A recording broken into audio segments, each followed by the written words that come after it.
నందేమో నాన్నకి సింహం మీ అమ్మకి వాహనమై ఉండలేదా? ఎలకేమో తమరికి నెమలేమో తంబికి రథమల్లే మారలేదా? పరుజాతుల భిన్నత్వం కనిపిస్తున్నా, కలిసుంటూ ఏకత్వం బోధిస్తున్నా. ఎందుకు మాకి హింసావాదం? ఎదిగేటందుకు అది ఆటంకం.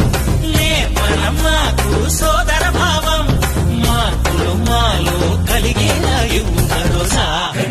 గం గణపతి గం గణపతి గణపతి.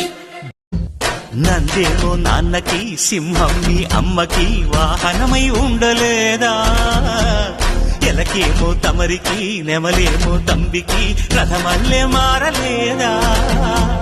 పరుజాతుల భిన్నత్వం కనిపిస్తున్నా, కలిసుంటూ ఏకత్వం